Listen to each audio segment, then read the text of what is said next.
The suitcase looked exactly like hers. Black, hard shell, silver lock. Same size, same brand. One of those generic carry-ons you could buy at any airport shop. Nia Sanders grabbed it from the baggage carousel at LAX without a second thought, exhausted from the 6-hour flight from Atlanta and desperate to get to her new apartment before midnight. She didn't realize her mistake until she was home, standing in her tiny Koreatown studio, unzipping the luggage to find her clothes. What she found instead made her blood turn to ice. Money. Stacks and stacks of $100 bills, rubber-banded and pristine. Beneath them, folders with documents. Names, addresses, photographs, business transactions that made her stomach twist. Words like shipment, territory, and enforcement. This wasn't hers, this was someone's life. Someone's very illegal life. Nia's hands trembled as she pulled out her phone, her grandmother's cross necklace cold against her racing pulse. Call the police. That's what good people did. That's what her pastor father taught her.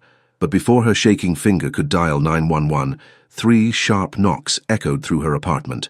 Then a voice, smooth and cold as winter. "Open the door, Miss Sanders. We need to talk about what you took from me." Nia's breath caught in her throat. He knew her name.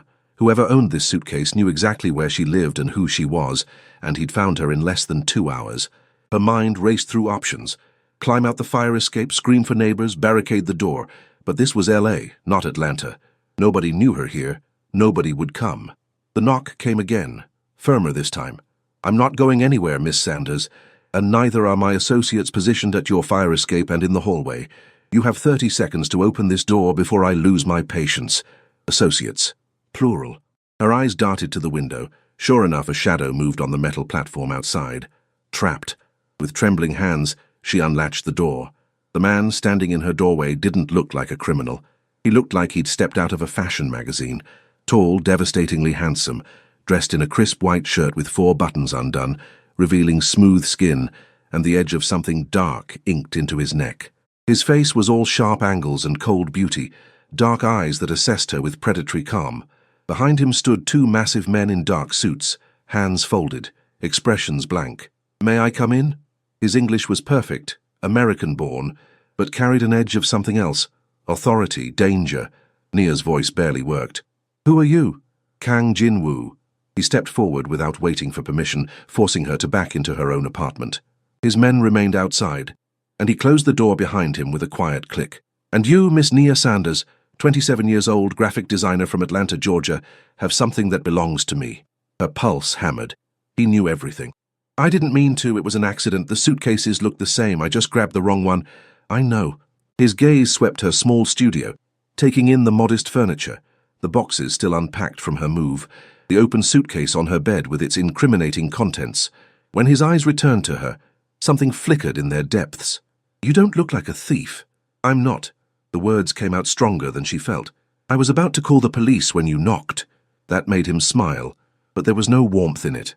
"Were you?" "Yes." She lifted her chin even as fear coiled through her stomach. Her father always said honesty was the best policy.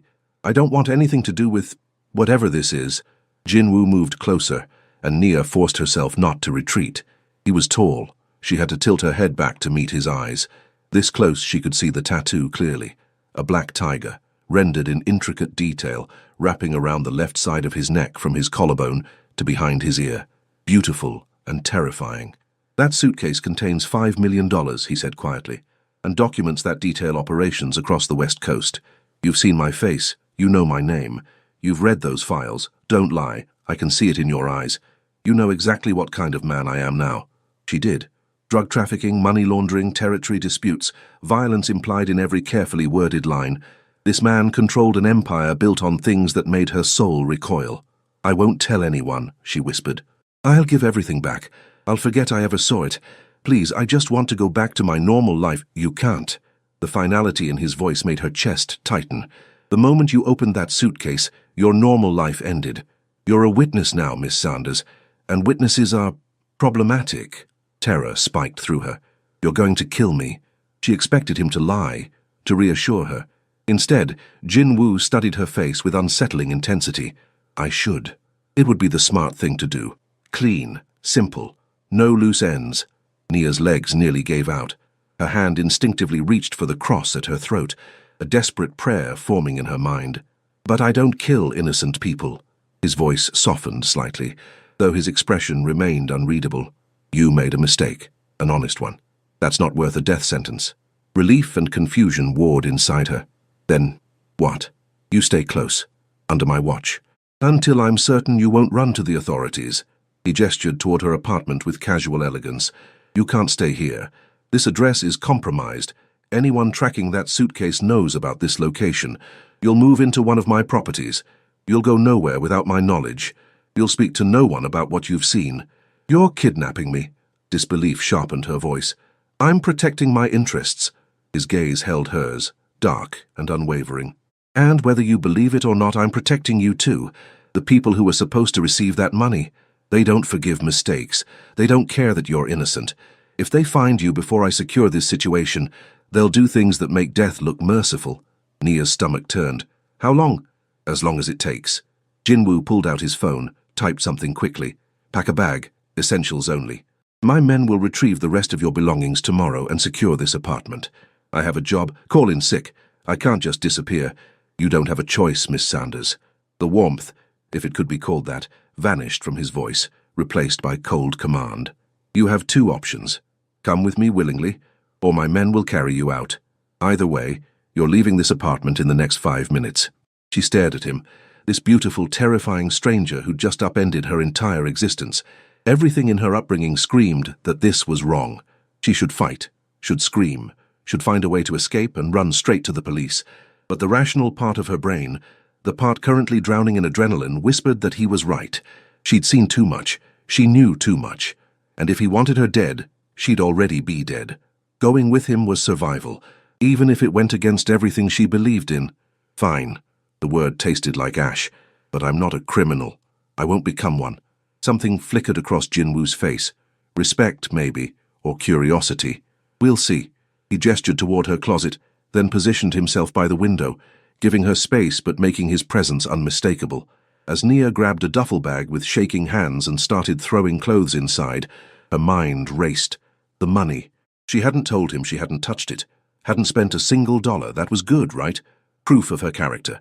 Maybe if she kept it safe, returned it exactly as she found it, he'd see she wasn't a threat. Maybe he'd let her go. She caught his reflection in her mirror as she packed. He stood perfectly still, phone in hand, utterly calm. Like kidnapping terrified women was just another Tuesday night. Who was she kidding? Men like Kang Jinwoo didn't let witnesses go. They eliminated problems. But he said he didn't kill innocent people. She had to believe that, had to cling to it, because right now it was the only thing standing between her and a nightmare she couldn't wake up from. Time's up, Jinwoo's voice cut through her spiraling thoughts. Let's go. Nia zipped the bag, grabbed her purse, and took one last look at her apartment. Her fresh start, her new beginning, now tainted by a mistake that might cost her everything. When she stepped into the hallway, flanked by Jinwoo and his silent guards, she felt the weight of her old life slipping away, and the terrifying unknown of her new one closing in. The car was exactly what Nia expected. Sleek, black, expensive. Tinted windows that hid everything inside from the outside world. One of Jinwoo's men held the door open, and she slid into the leather-back seat, her duffel bag clutched to her chest like a shield. Jinwoo settled beside her with fluid grace, too close in the confined space. She pressed herself against the opposite door, trying to maintain distance, but his presence filled every inch of air. The driver pulled into LA traffic without a word. Where are we going? Nia's voice sounded small. Somewhere safe. Jinwoo glanced at his phone, scrolling through messages with practiced efficiency. My penthouse downtown, 32nd floor. Security, privacy, and a view that might help you feel less like a prisoner. But I am a prisoner. He looked up, dark eyes meeting hers. You're under protection. There's a difference. Is there? She couldn't keep the bitterness from her voice. You said I can't leave, can't talk to anyone, can't go back to my life. That sounds like prison to me. Prison doesn't have a gourmet kitchen, a private gym, and a bathroom bigger than your entire apartment. His tone was matter-of-fact, not boastful. I'm not a monster, Miss Sanders. You'll be comfortable. Comfort doesn't make it freedom. No, he agreed quietly. It doesn't. Silence stretched between them, broken only by the hum of the engine and the distant sounds of the city. Nia watched the lights blur past, her mind still reeling. 24 hours ago, she was unpacking boxes and excited about her new job. Now she was in a mobster's car, heading to his penthouse with no idea when or if she'd ever get her life back. Why Atlanta? Jinwoo's question startled her. What? You moved from Atlanta to LA 2 weeks ago. Why? She hesitated. Answering felt like giving him power, but refusing felt dangerous. I got a job offer. Graphic design for a non-profit that helps homeless youth. It seemed like a good opportunity. A fresh start. Noble work. Was that mockery in his voice? She couldn't tell. It's important work, she corrected, defensive. Helping people who need it. And your family. They supported this move. My family. She stopped, realizing what he was doing. Getting information. Learning her weak points. Why does it matter? Because everything matters when assessing risk. He tucked his phone away, giving her his full attention. The weight of his gaze made her skin prickle. Your father is a pastor. Your mother teaches elementary school. You have 2 younger siblings, both still in college. You grew up in a tight-knit community, attended church every Sunday, never even got a parking ticket. You're about as far from my world as a person can get. The fact that he knew all of this made her feel violated and exposed. You investigated me. Of course I did. The moment my men identified who took the suitcase, I learned everything about you. His expression didn't change. I know you're not a threat, Miss Sanders. You're exactly what you appear to be. An honest woman who made an honest mistake. That's why you're still breathing. How comforting, she muttered. It should be. He leaned back, somehow making even that movement look elegant. Most people in your situation wouldn't get this courtesy. This courtesy? Anger flared, hot and sudden, burning through her fear. You've kidnapped me, threatened me, and torn apart my entire life because I accidentally grabbed the wrong suitcase. Don't act like you're doing me a favor. She expected rage, violence, the cold cruelty she'd read about in those documents. Instead, Jinwoo's lips curved into something that almost resembled a smile. There it is. What? The fire. His eyes held something new, interest, genuine and unsettling. You've been terrified since I walked through your door. Understandable. But underneath that fear, you're angry. That's good. Angry people fight. Scared people break. I'm both, she admitted, hating how her voice shook. I know. The almost smile faded. But you'll survive this, Miss Sanders. I'll make sure of it. Before she could respond, the car pulled into an underground garage beneath a gleaming high-rise. The driver parked in a private section cordoned off with security barriers, and Jinwoo's men materialized from nowhere to sweep the area. Jinwoo exited first, then offered his hand to help her out. Nia ignored it, climbing out on her own. His hand dropped, but she caught a flicker of amusement in his expression. The elevator ride was silent and swift. 32 floors passed in seconds, and when the doors opened, they revealed a private foyer with a single door. Jinwoo pressed his thumb to a biometric scanner. The lock disengaged with a soft beep. Welcome to your temporary home. The penthouse stole her breath. Floor-to-ceiling windows showcased the LA skyline, glittering like fallen stars. Modern furniture in blacks and grays, minimalist and expensive, an open kitchen with marble countertops, art on the walls that probably cost more than her entire life savings. It was beautiful, intimidating, and nothing like her. Guest room is down that hall, second door on the left. Jinwoo moved to the kitchen, rolling up his sleeves with casual confidence. Bathroom attached. Everything you need should be there. But if something's missing, tell me.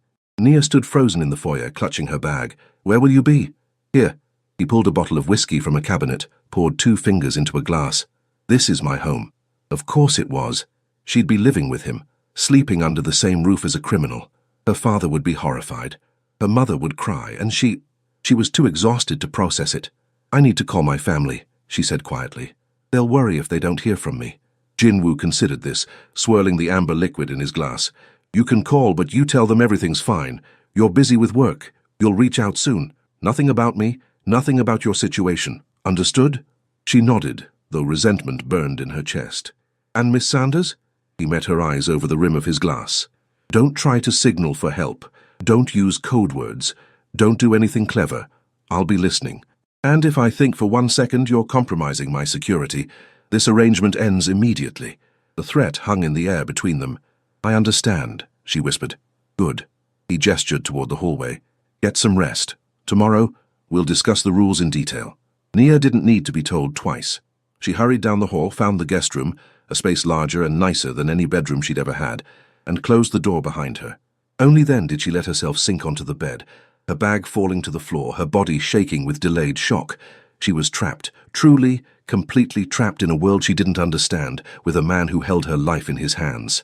And the worst part? The absolutely terrifying part? When Kang Jin-woo looked at her with those dark, intense eyes, something in her responded, something she didn't want to name. Attraction. To a criminal. To everything she should despise. God help her.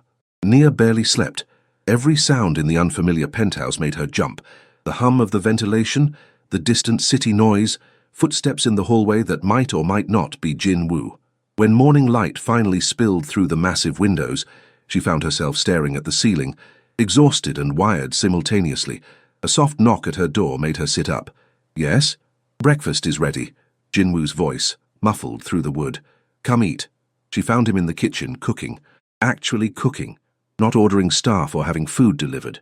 He stood at the stove in black joggers and a tight-fitting white t-shirt. His tattoo fully visible now, the tiger seeming to move as his muscles shifted while he flipped something in a pan. "You cook?" The question escaped before she could stop it. "I live alone. I eat." He glanced over his shoulder, and Nia realized she was staring. "Sit. You need to eat." The island counter had 2 place settings. Nia slid onto a stool, uncomfortable and hyper-aware of everything. The way he moved, the domesticity of the scene, how surreal this all felt. He plated eggs, rice, kimchi, and grilled fish, setting one in front of her. Traditional Korean breakfast.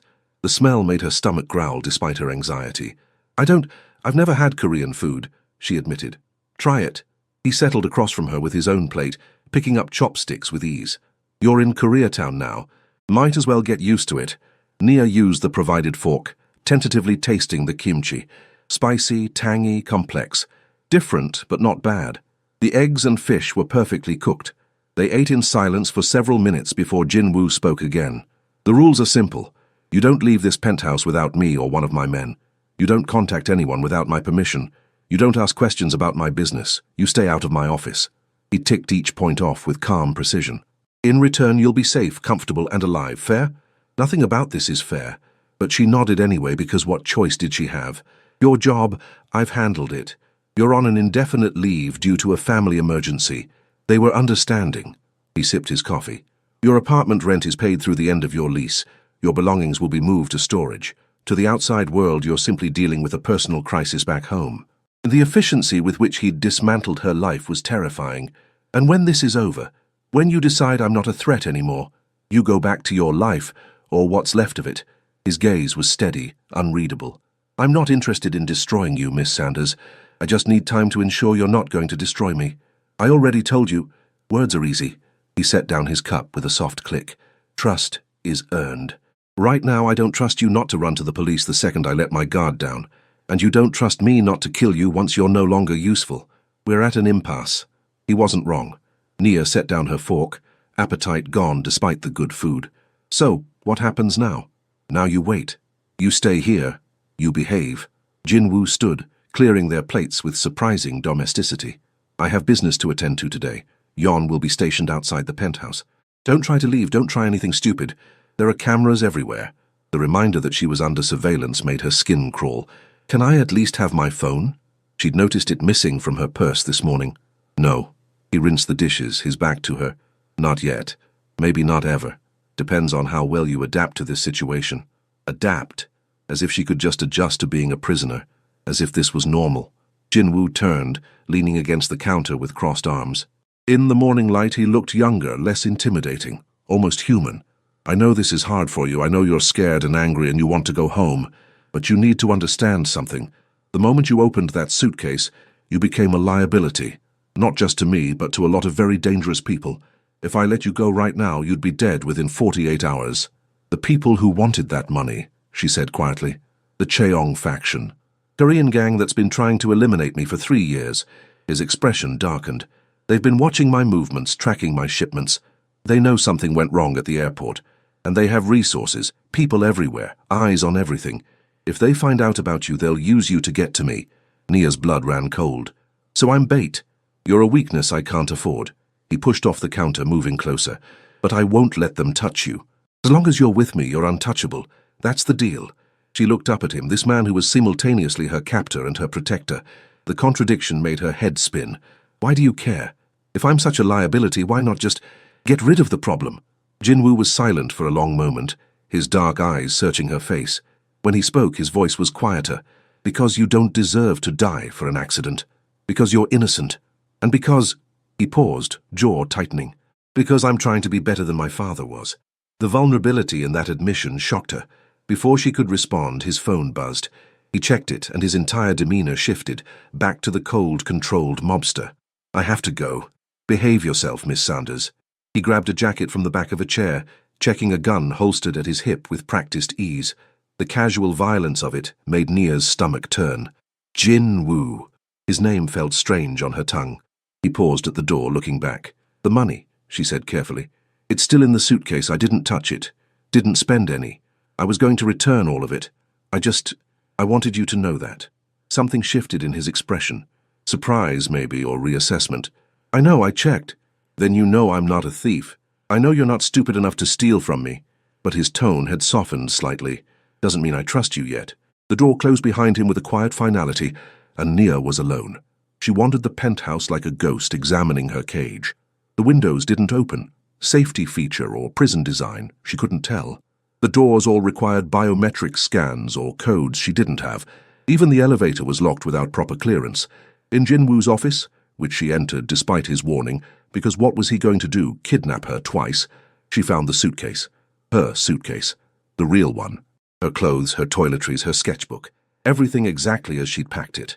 Which meant he'd already retrieved the luggage mix-up from the airport, had already fixed the problem before even coming to her apartment.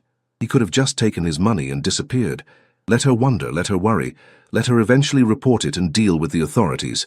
Instead, he'd come for her, warned her, protected her from threats she didn't even know existed. Nia sank into the leather chair behind his desk, her mind reeling.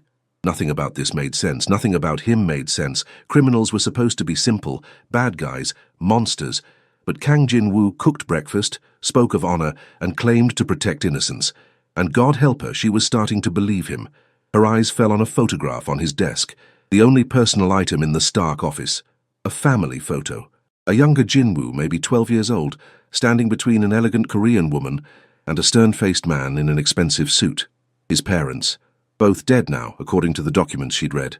His father murdered by rivals. His mother died of cancer shortly after.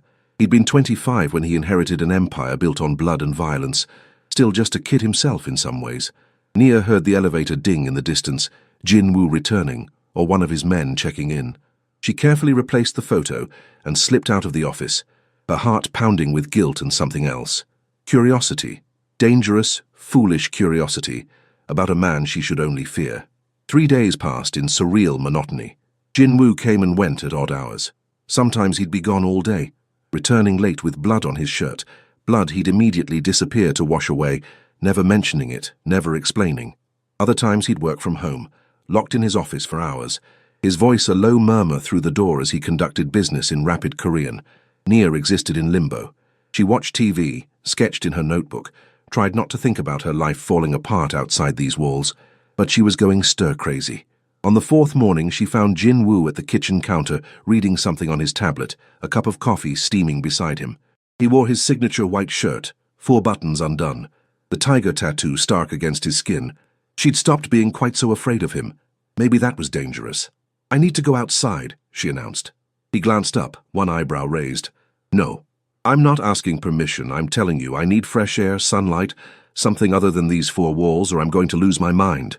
You'll survive. Will I? She moved closer, frustration overriding caution. You say you're not a monster, that you're protecting me, but keeping me locked up like an animal isn't protection, it's cruelty. Jinwoo set down the tablet with deliberate care. You think I'm being cruel. I think you're being controlling. There's a difference between keeping me safe and keeping me prisoner. He stood, and suddenly the space between them felt charged, dangerous. You want to go outside? Fine, but you go where I say, when I say, with who I say. And if you try anything, I won't. She met his gaze, refusing to back down. I'm not stupid.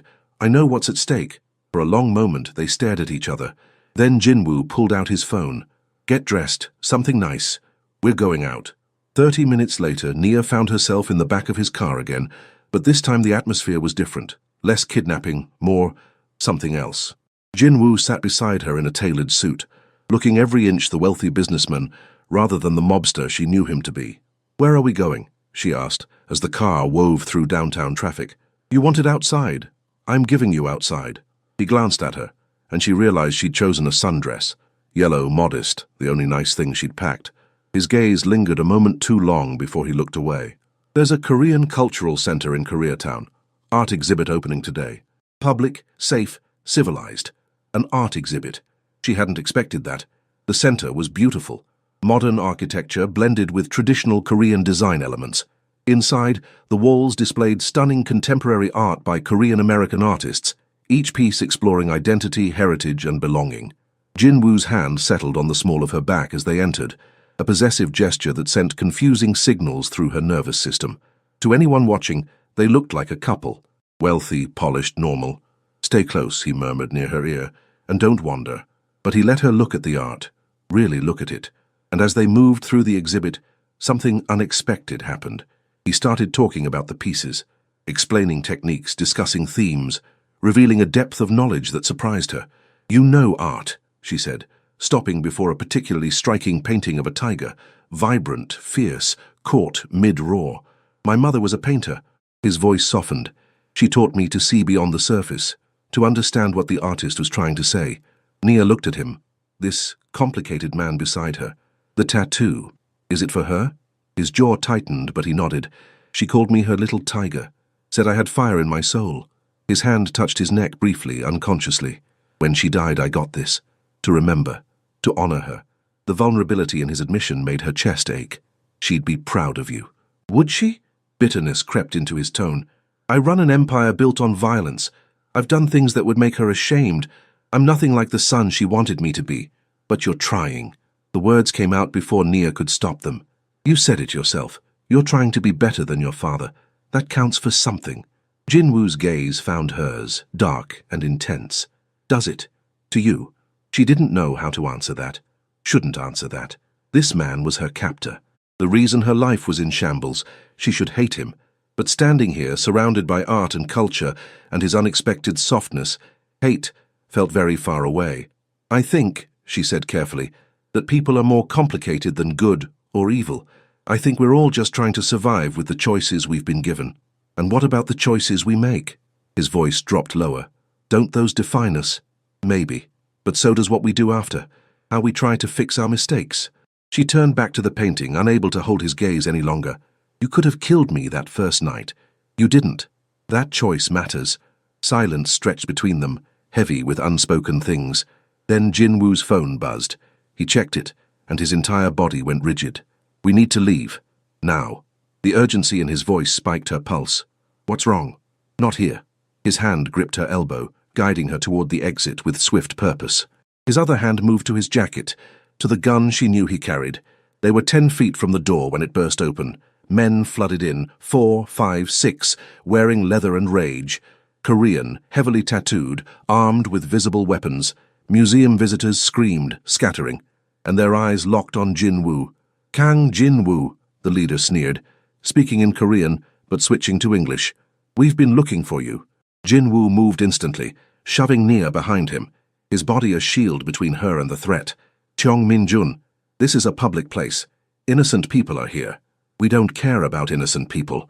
Min-jun's gaze slid to Nia, cruel and assessing. "Who's the girl, Kang? New toy? She's pretty. Would be a shame if something happened to her." Terror seized Nia's throat. "Touch her, and I'll kill every single one of you." Jinwoo's voice was death itself, cold, final, absolutely sincere. Min-jun laughed. "Big words. You're outnumbered, and we've been waiting a long time for this." Everything happened at once. Jinwoo drew his gun. The Cheong men raised theirs. Someone screamed, and Nia felt herself being yanked backward, through a side door, as gunfire erupted behind her. She stumbled into the arms of Yon, Jinwoo's guard, who must have been shadowing them the whole time. "Move!" he barked, dragging her through a back hallway. More gunshots, shouting, the sound of bodies hitting the floor. "Jinwoo," Nia tried to turn back. "He can handle himself. My job is you."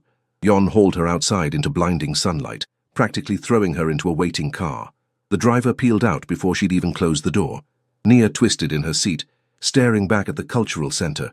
Smoke, chaos, police sirens wailing in the distance, and Jin Woo still inside, fighting for his life.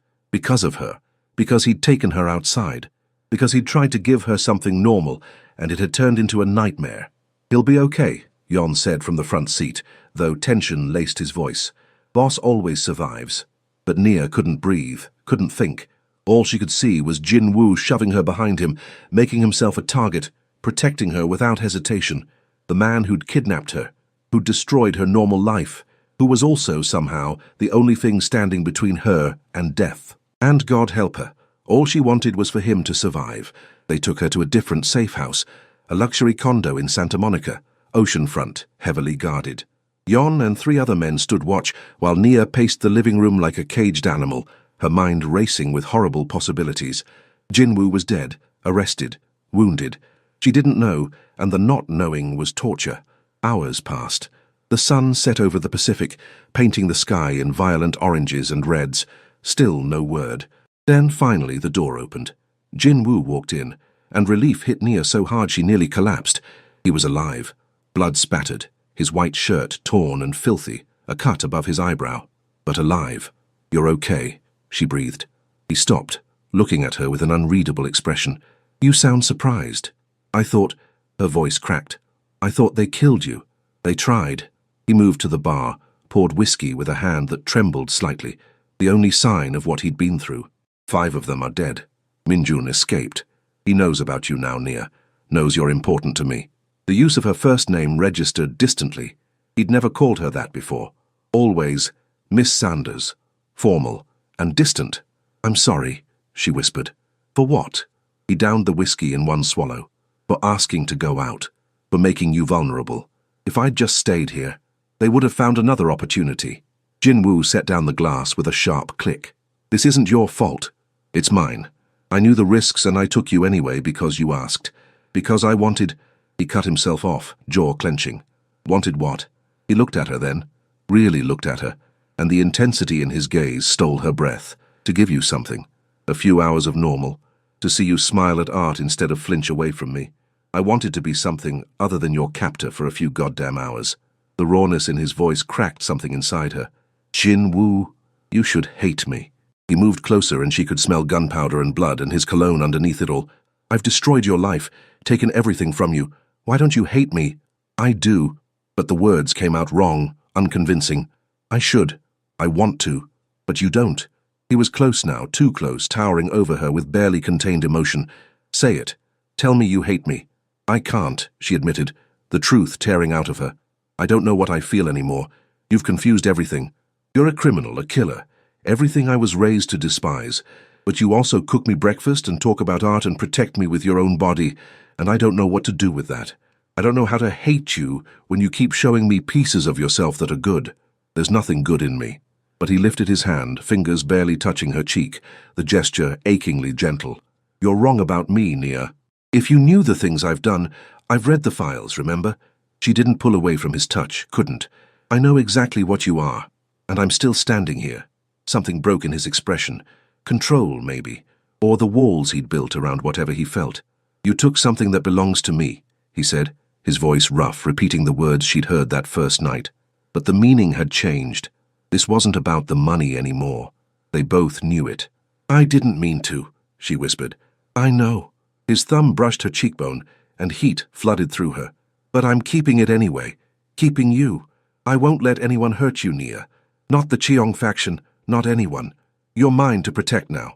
That's not— You can't just claim me." "I already have." His forehead touched hers, and Nia's eyes fluttered closed. "The moment I chose not to kill you. The moment I brought you into my home. The moment I put myself between you and bullets. You're mine and I'm—" His breath hitched. "I'm yours, God help us both." She should protest, should push him away. Everything she believed, everything she was raised to value, screamed that this was wrong. But his lips found hers, and nothing had ever felt more right. The kiss was desperate, fierce, full of all the fear and confusion and impossible feelings that had been building between them. Nia's hands fisted in his ruined shirt, pulling him closer, needing the proof that he was real and alive and here. He groaned against her mouth, one hand tangling in her braids, the other gripping her waist. "This is a mistake," he breathed between kisses. I know. I'm poison for you. I know. You should run as far from me as possible. I know. She pulled back just enough to meet his eyes. But I'm not running. The words hung between them, a choice and a surrender all at once. Jinwoo's jaw worked, emotion warring across his features. Then he kissed her again, softer this time, like a promise. Then I'll protect you, from my enemies, from my world, from myself if I have to. I swear it. On what? She needed to know, needed something to believe in. His hand covered hers, pressing it against his chest where she could feel his heart pounding. On my mother's memory, on the only good thing left in me. On this, he gestured between them. Whatever this is, it's real. And I don't break promises, Nia, not to you. She believed him. God help her, she believed every word. What happens now? She asked quietly. Now, we end this. Steel entered his voice, the cold mobster resurfacing. The Cheong faction wants war? I'll give them war. But first I get you somewhere they can never reach you. Somewhere safe. Where? A grim smile touched his lips. Somewhere even Minjun won't look. With people I trust. He stepped back, creating distance, and she immediately missed his warmth. Pack your things, we leave in an hour. Where are you going? To prepare for what comes next. He headed for the door, then paused, looking back at her. Nia, thank you. For what? For not hating me, even though you should. His expression softened. For making me want to be the man my mother hoped I'd become. Then he was gone, leaving Nia standing in the middle of the living room, her lips still tingling from his kiss, her world more upside down than ever. She'd fallen for her captor, for a criminal, for a man who dealt in violence and blood, but he'd also fallen for her, and somehow, impossibly, that made all the difference, even if it destroyed them both in the end. 3 months later, Nia stood in the kitchen of Jinwoo's penthouse, their penthouse now, preparing dinner. Traditional Korean food that he'd taught her to make, mixed with soul food recipes from her grandmother. A fusion that somehow worked. Like everything else in her impossible new life, the Cheong faction was gone, dismantled in a series of calculated strikes that Jinwoo executed with cold precision. Minjun was dead, his organization scattered, and Jinwoo had emerged even more powerful, more feared, but also changed. He'd started legitimizing parts of his business, investing in community programs in Koreatown, using his power for something other than pure profit and territory. Because of you, he'd said when she asked. Because you make me want to be better. Nia heard the elevator, then his footsteps, arms wrapped around her waist from behind, and she leaned back into Jinwoo's embrace. Smells good, he murmured against her neck. You're early. Wanted to come home. He turned her in his arms, and the love in his eyes still took her breath away. Wanted to see you. She'd called her family last month, told them an edited version of the truth. She'd met someone, fallen in love. Her life had changed. Her father was skeptical, her mother worried, but they heard the happiness in her voice and chose to trust her. I got something for you. Jinwoo pulled a small box from his pocket. Nia's heart stuttered. Jinwoo, open it. Inside was a key. Not a ring, not yet, he knew she wasn't ready, but a key to the penthouse. Official, permanent. Move in with me, he said quietly. Not as my captive, as my partner, my equal. Stay because you want to, not because you have to. Tears pricked her eyes. You're giving me a choice. I should have given you one from the beginning. His thumb caught a falling tear. I can't undo what I did, how we started, but I can give you this, the freedom to choose me, or to walk away. No consequences, no threats, just your choice.